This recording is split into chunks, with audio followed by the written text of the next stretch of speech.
My name is Paul De La Cerda, 32-plus year resident here in Santa Clarita.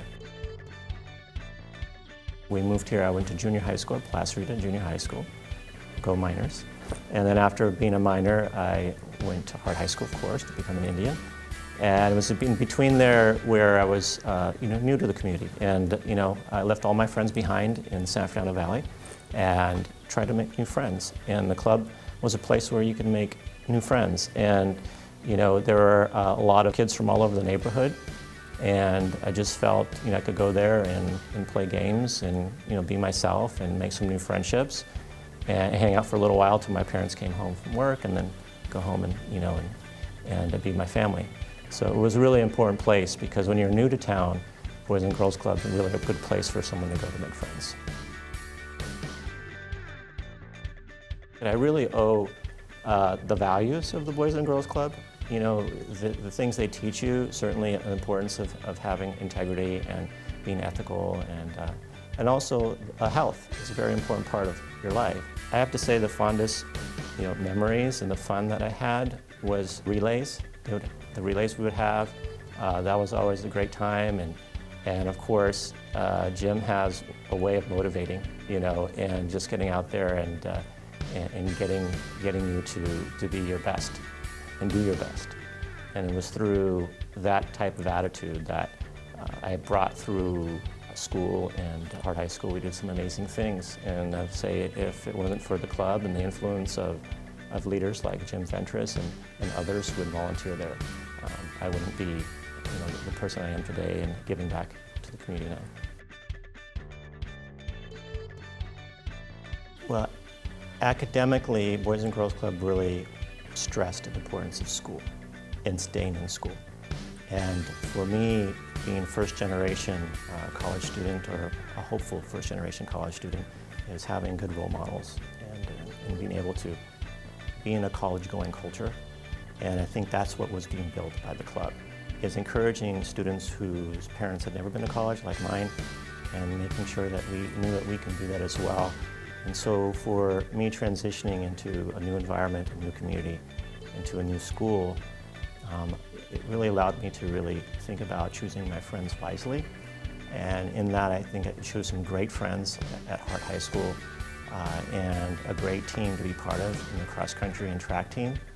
And we excelled, and we came together as family, and we did some amazing things. We won 3 state championships in a row at Hart High School in cross-country and 1 national championship. And being team captain that year was amazing because it was that leadership pillars that the club teaches that I used and keep using even today through my career now and in my service as a school board member.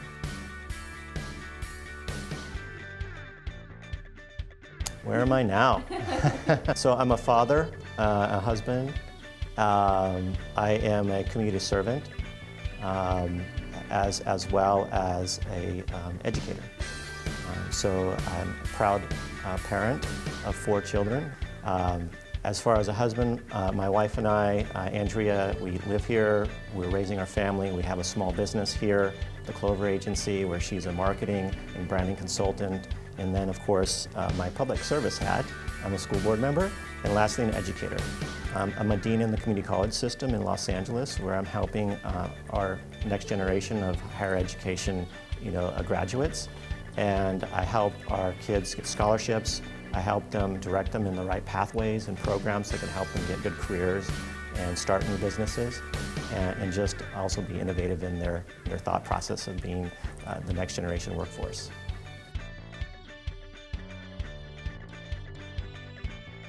"50 years, well, hopefully still is providing the same pillars and maybe just a little different delivery. I think 50 years from now, a program like this is not going to go away because it's got such an important part of all of us who want to keep it alive, and we'll find a way to do that. I think that those that are taking the time to have their children use the facility can guarantee that the likelihood of them being on the right path and staying in school, and then beyond that, doing something great with their life, so much more likely to happen. That was me, you know, a product of the community, of a community that embraced a new Latino family. Again, probably very much not sure how we were going to be accepted in a community that was still rapidly diversifying at the time. Very small still, close-knit, and never did I feel like it didn't matter of what community I came from or what language my parents spoke, or certainly, you know, what my family's you know, financial situation was. It didn't matter, and we were accepted, and now, you know, the product of that is I'm here living here with my family, and I'm raising my children to do the same. Happy anniversary, Boys and Girls Club, 50 years. I am so grateful for everything that you provided to the families and youth of this community, and I just wish 50 more years of great success, and I'm just looking forward to celebrating with everybody.